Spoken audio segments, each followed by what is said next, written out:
We built a lifestyle business that allows us to travel, full time, allows us to make positive impacts on the planet. And we did that without having any email list and no social media following. Hey, travel creators, welcome back to another episode. Today, I'm so excited to introduce you to Kim and Isaac. They are the founders of Local5, which is a digital marketing company that focuses on helping locally owned businesses get found on Google Maps, Yelp, and their website. Essentially, they specialize in local SEO, web development, and really all of that fun marketing stuff. Their story is a little bit of an interesting one. So back in 2018, Kim was a vet tech, and by taking a look at their finances, they learned that actually we're going into more debt every single month just because she had to pay off her medical debt. So that's when they decided something needed to change. And now they are an award-winning marketing company. They really complement each other in terms of their skills, and I'm so excited to learn more from them about just the systems they have built in this business and how you can apply them to yourself as well. One of the really cool things Kim and Isaac have done is create a course called Systems Equals Freedom course. And all you have to do is take 30 minutes out of your week for 4 weeks, and you will have literally the secret sauce to clone yourself in your business, which is incredible.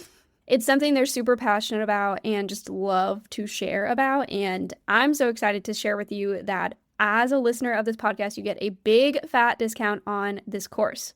The link to join this course and quite literally undo your business and put it back together is going to be linked below for you. And I'm so thankful to Kim and Isaac for offering my listeners and you a discount on this amazing course. I kind of just want to go take it myself. But in terms of travel, Kim and Isaac do not stop there. So they are on this epic quest to visit all of the national parks and share it with people. From this adventure, they have built full-time to travel time. In their content, they're not only showing you like amazing hikes. Like, for example, I got a recommendation from them to go to Mount Lemon in the Tucson area, and it was absolutely fantastic. But they also bring on and show like, here's how we've literally taken our lives and been able to travel full-time from the business that we have built, but work part-time. I'm so excited for you to hear more from Kim and Isaac, less from me. Let's get into it. I want to know more about what you did in 2024 or like how you approached this system building year. Let's talk about that. What was that? What did that entail? What also, I guess, what made you decide that, okay, 2024 is the year? Like I finally, like we need to clone ourselves now. We'd already cloned ourselves. Okay. So we did that back in, we started that in 2018, 2019. Now the fact that the company is running where, we only are putting in about 10 hours a week in operations, we decided we wanted to launch full-time to travel time. Mm-hmm. And so that was then, creating all the new systems and learning a lot of new elements of like, we had never podcast before, so we were learning and, first learning comes first, I think, when building systems. Yes. So first we joined Pat Flynn's SPI community. We took, his 50-hour podcasting course, his 50-hour how to create courses course, yes. So we get the education. I think that's first in building any type of system. And then, it's starting to do, you can't wait till something's perfect. And so we started recording our first podcast. The audio isn't great. I'll be honest. There's echoes, that kind of stuff. But we learned from that. We figured out new systems. And so now, when we run a podcast, we have better equipment we've set up. We understand how to have multiple mics set up. After the podcast, I run it through the script to remove all the ums and filler words. After that, I run it through an AI program that actually equalizes all the sounds and then he for runs us. Through me, where I listen to it. If he's too close to it after listening to it, how many times? So I'm like the last filter before it gets scheduled and published too. And so now we have a full system on, how do we go from recording the podcast to executing, editing, and releasing the podcast. Then we created a system on how are we doing our social media posts. So we know a week before we post this, ad day we post this, 3 days later we post this. Like literally we have this all documented. And so Kim doesn't have to think about now when she's posting social media, oh, I have an upcoming podcast, what do I do? No, it's all documented. Like this is exactly what we do. Again, it's nice to have those systems now, not just for us, because we're the ones working in full-time right now. But then once we get to a point, where we're making money and monetizing this company, now I can already plug someone in because it's already written down. It's so many times people hire like virtual assistants and then they're like, okay, I want you to do X, Y, Z, blah, blah, blah. And then they're like, I don't know what to do. Yeah. Or like, I think I'll try and figure it out. But then they're like, VAs never work out. And it's because you didn't give them systems. So if you give them a system that tells them exactly what to do, and you don't have to be the one, you're saving your time, you're saving their time so they're not wasting it, and you're making money, and you have more capacity. It's just like a no-brainer. And you have longevity with VAs. I mean, our longest VA has been with us for over 5 years now. By working with us, she's been able to the house. She's been able to travel out of the country for the first time in her life. You know, she's been able to summit mountains all around the Philippines. She got married, got like car. so much. And that's because, you know, and we hired her and she had no SEO knowledge, no graphic design knowledge, none of this. Okay. And now she is actually delegating to other people. Now she actually runs the whole support account manager wing, you know, and everything. She's just been able to grow. But a huge reason was because we gave her systems. Then we taught her how to build systems. Now she actually builds systems for us and teaches other people these systems. And so, you know, that's really the key. And it's the biggest thing that Kim and I see missing in a lot of entrepreneurial lives, and a huge reason why so many businesses fail. And what's really interesting is almost everyone has systems in one place. You know, you wouldn't have a business if you didn't have systems, but they're often blind to all these other places that systems should be. Yes. So a really great first example of a system, what is an onboarding system. So, you know, before Kim came and started helping me with Localfy, it would take me about 5 hours to do onboarding. I was, you know, having to type out a whole email. These are the things I need. And then I'd have to follow up multiple times with the client. And I would usually get about 50% of what I needed from the client. Kim and I worked on putting together a onboarding system. So detailed. I mean, I created a form so I don't have to ask all these questions to a client. They fill out the form. I have like what date is suggested for a meeting. I have a photos folder so they can easily drop it. I tell them specifically what kinds of photos I require. So it's not this back and forth. They just get us what we need, and then we can get them results a lot faster so everyone's happier. So it takes now half an hour to do onboarding, and we get 90% of what we need plus all the time. And so the big thing also with systems you have to realize is, so we created this system and it worked good. And then Kim kept refining it. So she figured out, I need to bold and red this one sentence because people keep missing it. These are the most important items for you to fill out first. You know, while the system was built, it still took another 6 months of refining it every time. Every time we saw, hey, we didn't get this thing, why? How can we change it to make sure we get that thing? And now, you know, that system operates so well. And Kim's in the process of teaching one of our team members how to do all the onboarding now. And that's really a golden nugget, though. Like, even building systems is great. That's a good first step, but don't expect to build a system and it will be perfect forever. How much has technology changed in the last year, let alone the last 10 years? Like, you have to keep refining and changing things. And my systems course also teaches that, and like how to build a system around having that system. I have some tough questions for you, my dear listener, that I am going to ask you. Do you have systems in place at all? Is that something you have at all? How long is it taking you to do certain things? And could you build a system around the stuff you're doing repeatedly that you just have to do all the time? Like, let's say every Tuesday you have to do something for your podcast. Speaking from experience, is there a way to build a system to make that happen either automatically or just so much easier? And if you have a current system or systems, is it even meeting your needs? And last question I want you to think about, could you hire a VA right now? I found my fantastic virtual assistant from Upwork. We've been working together for quite a few months. She's absolutely fabulous and quite cost effective.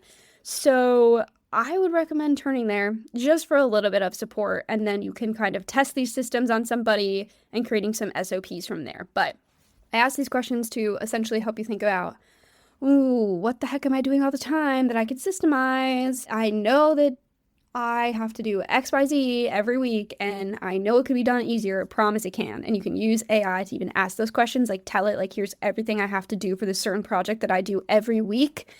What is a system I could create, or like help me create a standard operating procedure that I could pass on to a future teammate? when you have a VA, it's like, okay, I think that's what stops a lot of people from getting virtual assistants, because they're like, oh, I know I need help like managing my podcast, content creation around it, or just like getting the transcript on the website or something like that. But it feels so overwhelming, like the step of, okay, I have all this list of things someone might do. Here's how they do it. But when you have a set system, you're just like, this is how we do this thing. This is what I need you to do. I used AI. I like brain dumped on AI. I was like, this is what I actually did this for my podcast management as well. I brain dumped to AI. I was like, this is everything that has to happen for a podcast to be done and shared and like ready. This is what I have to do. Like, I have to be the one recording it. I have to be the one. And that's kind of it. Or like I script them or I plan them, whatever. And then what can somebody else do? And it was super helpful, and it like spit me out a sort of system. But I totally agree, that's like half of it. The next step is like, let's make it something that like, will work for you. Because I think a lot of people also get like shiny object syndrome. So I talk to people and they're like, oh, I use this software. I'm like, that sounds fantastic. And I'm definitely going to Google it. But then I'm going to stop myself from setting that up, because I know that I'm going to use it for maybe 30 seconds and then go back to what I was doing before. So that's another point with the systems, but also then refining what you have created, because it will only work if you tweak it and make it happen. This makes me think a question that's coming up is, if somebody they're a travel content creator and they treat their content like a business and they know they need to set up systems. They're like, I just feel like I'm doing too many admin things. We need to hone it in here because it's taking too much of my time. What sort of tools or software, or even first steps, maybe we don't even go that far, would somebody need to think about if they're like, I know I need something else. What I'm doing right now is not working. Where should I begin?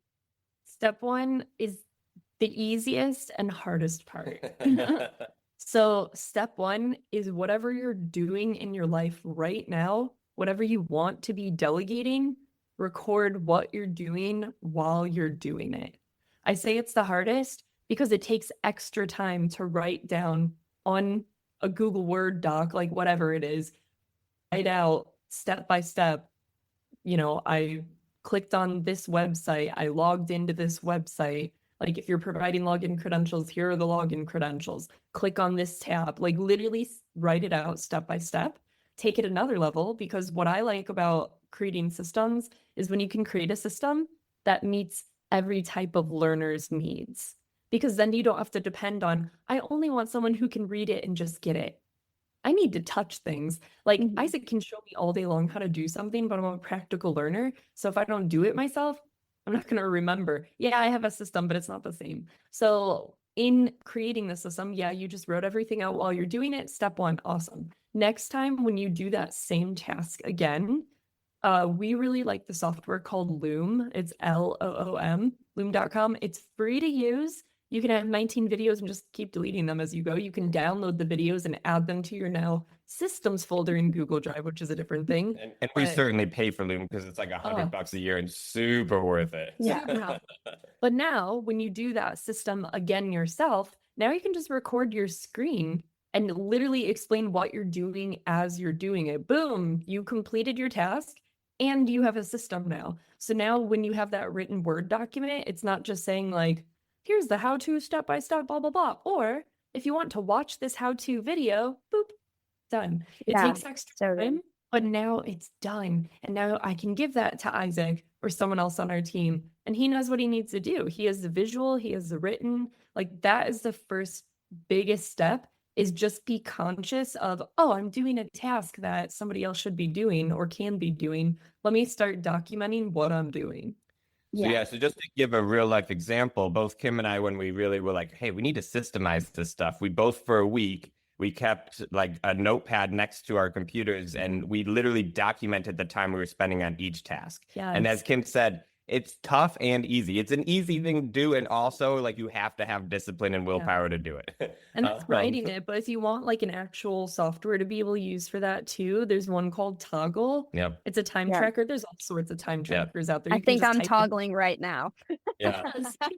And we use that for our whole team. So Toggle time track, and then you hit the start and the stop button, and now it documented everything that you've done. Right. So we didn't even know about these apps when we started. So we're just using notepad and paper. Yeah. And after a week of looking at it and identifying where are we spending our time, one thing I identified is, hey, I'm spending an hour a day on graphic design. I have no graphic design training. This is before Canva. So graphic design was much harder back then, and I'm like, why am I doing this? And so that was the first position we hired. But before we hired it, we said, what am I doing that needs to happen? Okay, these are the Google posts that we're putting out. These are the dimensions. This is what it should look like. These are the different techniques. This is how you figure out the colors. And so we wrote that system out. And then we hired our first graphic designer. She was a VA from the Philippines getting her master's in engineering, right? Highly qualified person, but she was doing graphic design work on the side to help pay for her schooling.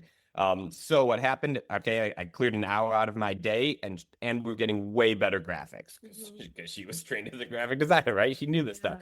So here's the mistake that most entrepreneurs make right then. You have an hour extra in your day. Almost all entrepreneurs that I've seen immediately fill that time with more business. Busy. So they bring in more revenue. Great. More revenue is great. But what I did and what Kim and I have worked on is, okay, now we have that extra hour to build our next system. And so that's when we looked at our onboarding system. Hey, now we have 2 extra hours. What are we doing? Okay, now let's build this next system. And so we kept the times that we saved through building systems, we kept those at least 50% of that time dedicated to building new systems. And then if you keep 50% dedicated, the other 50, you can bring on more business. And then we saw revenue continue to grow and grow and grow and grow. And because you have systems, now you have more capacity to be able to bring on more business Totally. without burying yourself underwater and drowning from being too busy because everything's documented. Just plug somebody into the system, clone yourself. Oh my gosh, you guys are so good. This is so good. Okay, how many of you are guilty of this? Let's say you have freed up time or sent work to a VA before and you just fill it with more work. You're just like, great, I got an hour back. Let me just tack on more work and more to-dos, which seems like the obvious choice, right? But what Kim and Isaac are saying is that when you have that time freed up, you should spend that time building another system. That is the only way we can make ourselves time rich. And it's so genius, and this totally unlocked something in my brain. I'm taking so many good notes. And full time to travel time, this is a travel brand, right? We've been running an SEO company since 2018. Now we're learning all the things that we don't know. And things are always changing. We know that. So an example for this business, right, in the travel space is social media. We know we got to have social media, right? Even if not I know your face reacts the same way we feel about it. We know we have to have it, but it feels like busy work a lot of the time. So one thing that I've taught myself is, how can I use ChatGPT? How can I create a custom GPT? Write out the system on how to create a custom GPT and what kind of information to feed it in order for ChatGPT to produce the right instruction manual for a social media manager called Social Sparky. Very sparky, very Kim energy. But now it created 7 days worth of posts that I can put on Facebook and Instagram and just schedule it out. It even gives me ideas for what photo I should use. I've provided the resources that it needs, so that's a new system that I'm having to learn and build simultaneously and refine. But once I refine it and figure out what works, then I can refine the system and be like, this is great. How much time am I going to save not putting out Google posts? Yes. So it is kind of funny when I've shared people, I didn't expect this, but when I share with people that we built a lifestyle business that allows us to travel, full time, that allows us to make positive impacts on the planet. And we did that without having any email list and no social media following. Oh, and no capital investment. And people actually get inspired by it. They're because everything is teaching you have to have a following, you have to have an email list. Here we both are running podcasts to build our followings. But, we were able to build this business without any of that. And because we had systems and because our product is so good, we just get referrals. We don't have to even do outbound marketing, because our SEO services are just so good because of our systems and our team. We just constantly get new referrals. And so we've never had to build an email list. We've never had to build a social media following. And that's just our local fi business. Full time to travel time, although we are new, we have such a good backing up of our own social proof that we're actually having people reach out to us via email saying, hey, I want to be on your podcast. And we don't have the biggest following in the world, which feels amazing. Yeah, we're relatively tiny still. We just got started, and yet I'm kind of shocked at some of the big guests that we've had on our podcast already. It's kind of amazing. 1.1 million followers. Someone else from Costa Rica reached out to us. Like, are finding us, and it just shows that like this mentality and culture of like you have to have this many followers to be relevant. It doesn't apply. We're living a badass life, like, and we don't have the followers to back that up. But like, so true. I think he says, "Who do you want to trade lives with?" Sometimes, and I love that quote of his because like if you don't want to trade lives with that someone, then you really shouldn't trust their expertise when they're trying to like give you advice. You know what I mean? Oh my God, so true. I will say some people I know on social media who have small followings make a lot more money than people who have larger followings. And I think it's because social media is not like their business. Whereas the people who might have this is not true. This is not always true, I will say. People who have the largest followings, social media is like their marketing, whereas we are treating social media as one pillar of our business and marketing. So it's really interesting you brought that up because I totally agree. When I started my business, I just cold pitched people until enough people were like, yes, okay, great. And then now I too get referrals of, I mean, of course I still do outbound marketing of like social media and reaching out to people, but it is true. You don't need a whole lot to get started, which is incredible. Hey podcast listeners, it's Andrea from Marve Creative Studios, a design agency that helps businesses shine through branding and custom websites. I'm here to ask you a quick question. Have you checked out your website on your phone lately? Over 60% of website traffic comes from mobile devices. So, if your site isn't optimized for small screens, you're missing out on more than half of your potential customers. If you want to find out if your website is mobile friendly or not, book a free website audit with me and I'll review your website's performance, its technical SEO, and give you design recommendations on how you can improve. Just click the link in the description or check out my website at marvecreativestudios.com.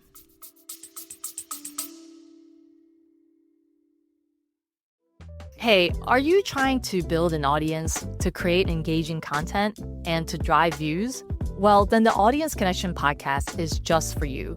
I'm Lydia Chan, host of the Audience Connection podcast, where I talk to expert storytellers and leaders from brands like BuzzFeed, Ancestry, The Trade Desk, and many more about how to create content that truly connects and drives engagement.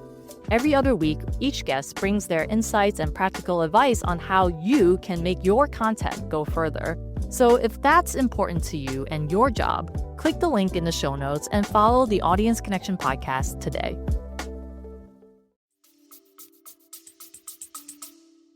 One question I have, I love your note of, and I've done this myself, of writing down everything you do. But I came at it with the perspective of like, okay, I know I need to outsource things and I'm going to keep track of everything I do every day. And I'm going to rate it as like, does this bring me joy? Am I actually the person who needs to do this, or can anybody do this? And I have found that sometimes there are tasks I keep on my plate that I don't need to do, but yet I keep them there because I still like them. Do you experience this? This is so amazing that you're saying this. Literally in my course, Laura, it's called the Delegate to Freedom tool. And I literally have 4 different boxes. And you have to write down, like, spend a week or a couple days, like a couple weeks if you can. And you write out all the tasks that you're talking about. And then you plug them into the different boxes. The boxes are, do you love it, like it, which means you're great at it, you should keep doing it. Do you like it, but you're kind of like, I don't really care. Like, it goes through these different boxes. Or do you hate it and you're not good at it? Like, there's certain boxes that are like, this is the cutoff. This is what you should be delegating. If you love it, you like it, you're good at it, like those kinds of things, keep doing it. You're great at it and you enjoy it. But all the things that you hate or you're not so good at, you should be delegating those off because somebody's going to do it better, faster, and faster. Just, so what you're describing, I was like, oh, that's so awesome that you do that already. Yes. Mine is called the Joy Tracker, and I just pulled it up. So I have a rating 1 through 5. 5 is scratch my eyes out, and 1 is I'll get over it. So I have like a rating of like, okay, what's the task? Did it fill my soul? Did it suck my soul? Does it require me? And then I rate it 1 through 5. I'll tell you one that made me want to scratch my eyes out was, it was adding somebody's blogs to their website. I was like, this is tedious and annoying to me. I would rather scratch my eyes out than do this. That's so funny. I think that's awesome. And, for me, that's the thing that I teach people is that, okay, if you systemize yourself out of your job, right? Because that's what we did. There is an ego element of it. Like you were important in your business. And now like I literally could walk away and I'm not that important in the business right now anymore. I'm still there to kind of look at the future, train, encourage, support. But like literally I could leave for a month and Localfi would keep running. We left for 3 months. Just fine, in right? Europe. And so there is this ego loss there, which is kind of funny. But what you can do, you can choose where you want to work now. Yeah. And that's the biggest thing. So I still do have several clients that I meet with. There have been clients that have been with us for like 3, 4, 5 years. I really enjoy meeting with them. I don't need to do the account manager role of those clients. I just really enjoy it. And so I do it.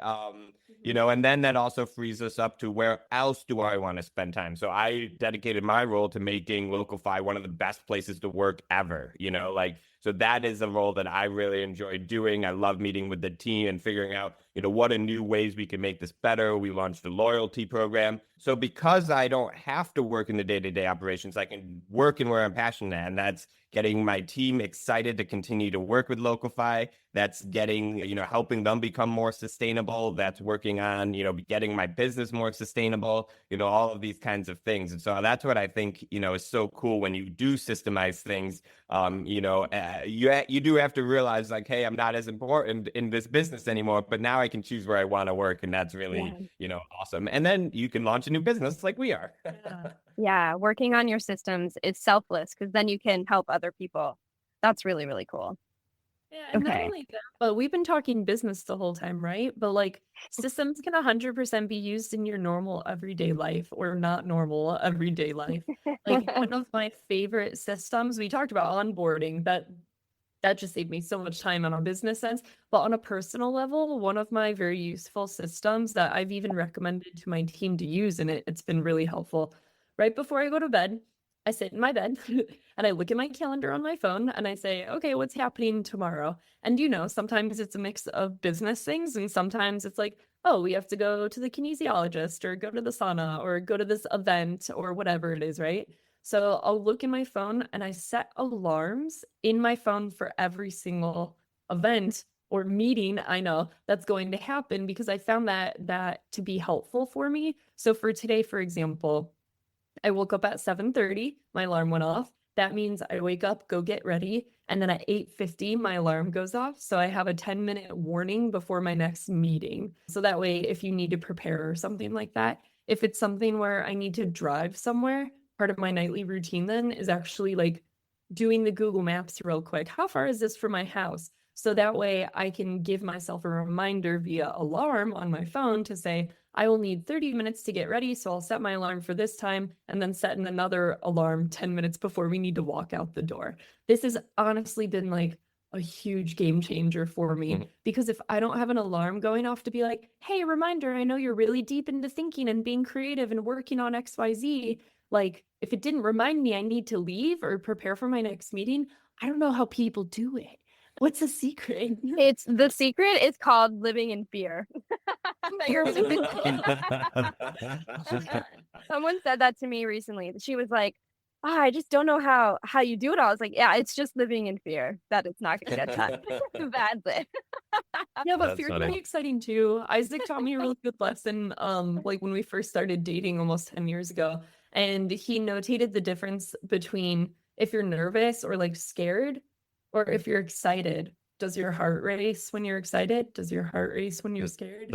You literally feel the exact same sensations in your body. So really what it comes down to is your mindset. The exact same sensations are coming whether you're excited or nervous or fearful. Right. And so then it's a mindset shift of like, oh, if I'm nervous about something, that's actually my body telling me I'm excited because I'm doing something new that excites me. I don't have to be scared. Yes. Another soundbite of Isaac's that I love. I'm just going to throw your quotes out, okay? It's helpful. Uncomfortable, you're not really living. If you're comfortable, you're not really living. We like to be comfortable, but, for us, that's why we travel so much. is, when we're stationary, it's very easy to get into kind of a comfort zone. And so we only are stationary typically for 3 to 6 months at a time. And then we go traveling, because traveling inherently puts you out of your comfort zone. There's going to be things that happen that you don't expect to happen that you have to deal with, Yeah. So that allows you to really keep pushing yourself forward and learning and living life. Oh, totally. We literally have been living on the road for 7 full years and traveling nonstop. I'm entering only month, I don't know, 2 or 3 of this camper. And yesterday I was like, all right, I think I'm ready for a break. We primarily are staying at Airbnbs, and that's like how we've been traveling. And a lot of times what we'll do is we'll go to a place and get an Airbnb for a month. And, with an Airbnb for a month, a lot of people don't realize, one, there's huge discounts if you get it for a month, but two, that you can negotiate on Airbnb. And so I did not know this. Systems, talking about systems, I literally have an entire template that what I'll do is if I want to go to an area, I'll message 4 to 5 people and I'll send them my template and I'll say, hey, your place looks lovely, blah, blah, blah. We are interested in staying. However, this is our budget. Would you be interested in, hosting us for this budget? You can see that we have 100+ 5-star reviews. We really take good place. He always mentions the quest for the 63 national parks, but it makes sense too because people get really excited about that. So what I found is that if I message 5 people, one of them will almost always say yes. It's about a 25%. So I'll be getting a place that's normally $4,000 for $2,000 for that month. We got a place for $8,000 for $4,000. That's insane. But literally the worst thing that could happen is they say no. And then The literally power of asking. move on. Yeah, but you asked 5 people. Yeah, I You're typically sure send the someone- same message to 4 to 5 people. And like I said, 90% of the time I'll get a yes from one of And those. if all of them say yes, then you have options. Yeah. That's true. Oh my gosh, I love that. The power of asking is underrated.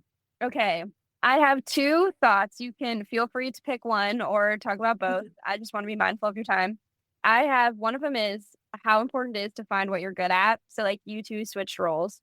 Or the other really great point, the importance of taking responsibility in your actions as a business. So like, okay, we didn't hit like X sales goal or X goal, whatever. And that's because of like when you own a business, it's you. Like it's not, there's nobody else really to blame. So talking about that, when Kim and I had set up our initial roles in Local-Fi, Because it was just us.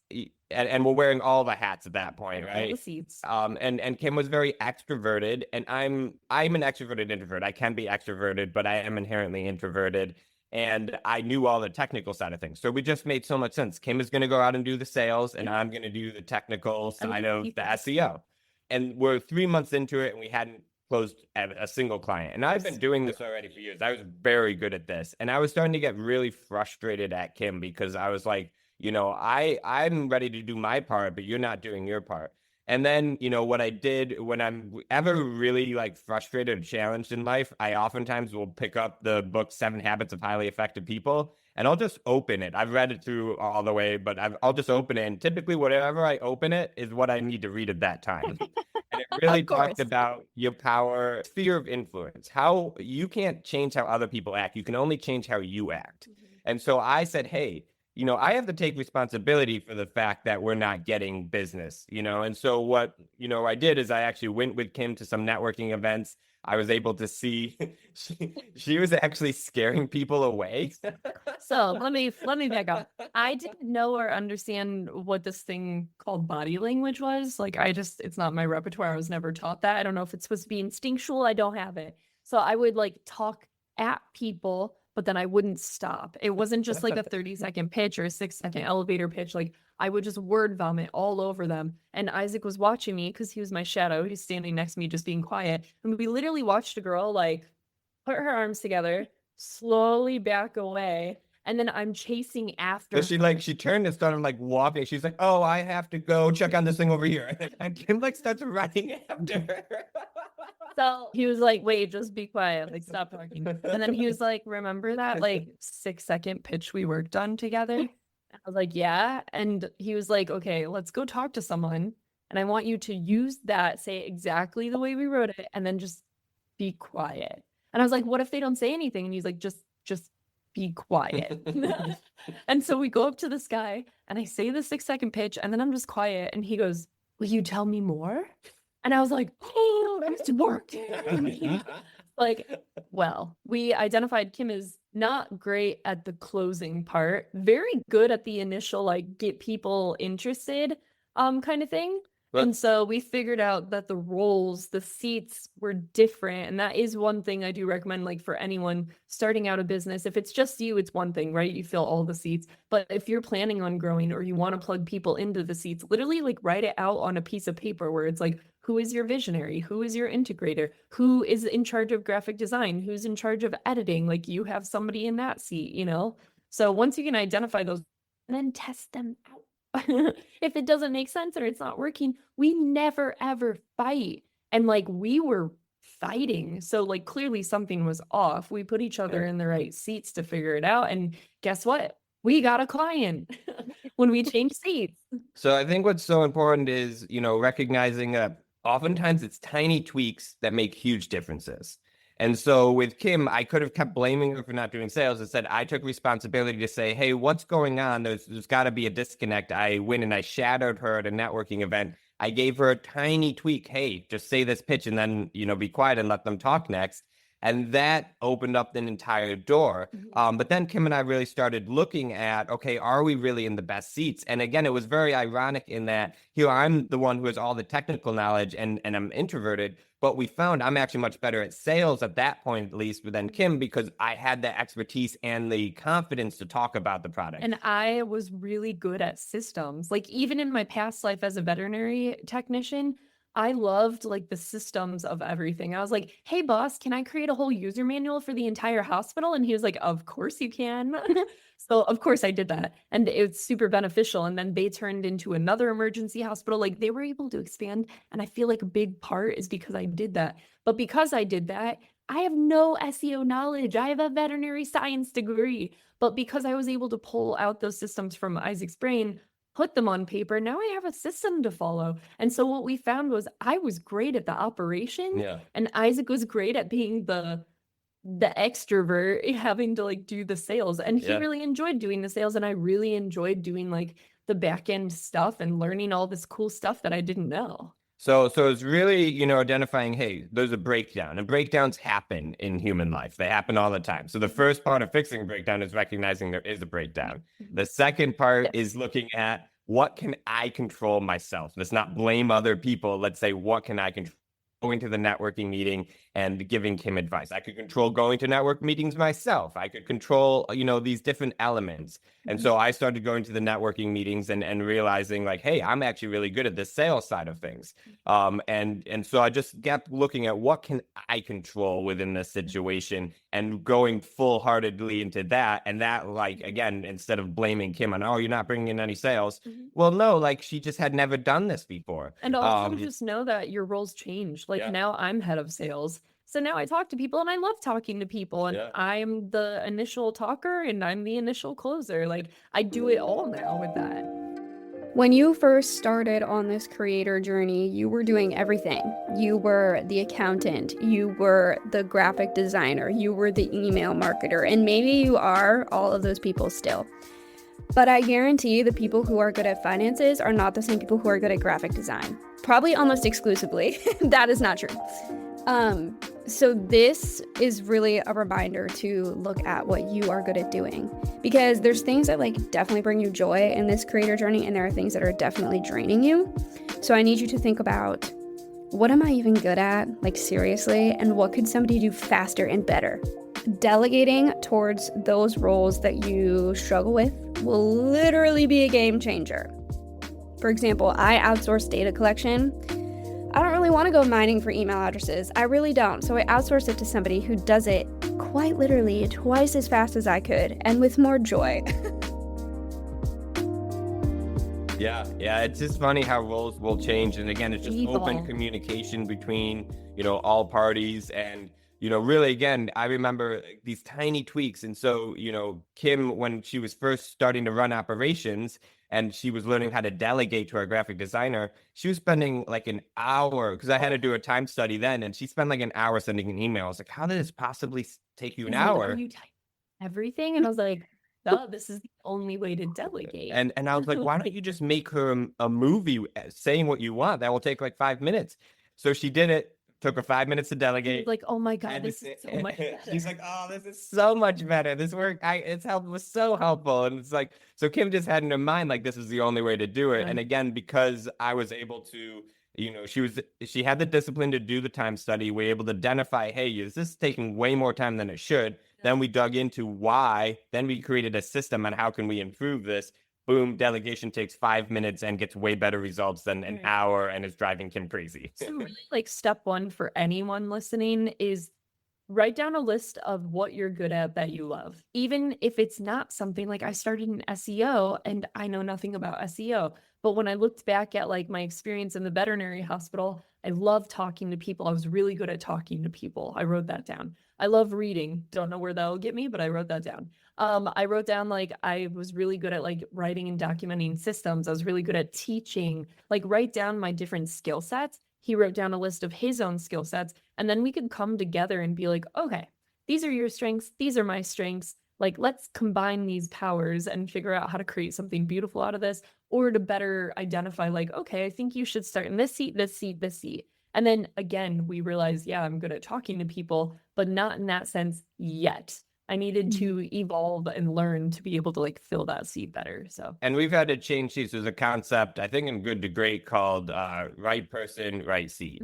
And so we had a situation like last year where we hired someone and I believe they were the right person, but they were in the wrong seat and they weren't doing well in that seat. yeah. And so I had a conversation with them and I said, hey, I think you may be much better in this seat. Would you like to try it out? And so we tried moving him to a different seat, and he's done much, much better in that seat because we knew he was the right person. He was dedicated. He wanted to learn. He had our core values, but he just was in the wrong seat, and that happens. And so, that's where you have to be good as a business owner of identifying, is this the right person? We've also brought on the wrong person and put him in the wrong seat before, And it's hard to detach yourself sometimes from being like reactive about a situation.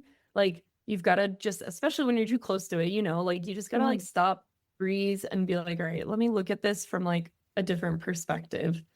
Totally. Oh my gosh. There are so many good nuggets in this episode. Is there any last piece you want to say, or do you feel good? Open to either. Yeah, I would say, what really started us on our journey here was going to the national parks. I had already created a system where I could travel. But what we started doing is we started traveling, we started building our travel muscles. And so, what we did was we first started taking 3-day trips once a month. And then we moved that to 4 or 5 days. And then eventually we were at 7 days once a month. So a fourth of the month we were traveling. And doing that literally built up our skill set. But going to Bryce Canyon, which was our second national park, that's what really changed our whole lives and said like, hey, we need to change the way we're living our lives so we can explore all these national parks. Bryce Canyon will do that to you. Oh, just so epic. And so I highly encourage everyone to check out the national parks. That is really what our podcast, Full Time, The Travel Time, is all about, is our quest to get to all 63 national parks. And not just visit, but like we like to stay there. We like to be there for at least a week. We oftentimes will climb the tallest mountain in each park. And then just don't let, things stop you. Like I have asthma. I climb mountains really slowly. Doesn't stop me from getting to the top. I had steel bars in my She literally chest. had life-saving surgery and had to have steel bars put into her chest to save her life. And yet there she is with me on Mount Ida, climbing to the top, like. This is all mindset, like Isaac said. Literally, if I can do that, if he can do that, if I can have a veterinary technician background and start a successful 6-figure company with the love of my life, like go do what you want to do, like you can. Yeah, mic drop moment. And it's all about taking small steps. So there's a famous quote, I think it's by Bill Gates, and he says, almost everyone overestimates what they can accomplish in 1 year and wildly underestimates what they can accomplish in 10 years.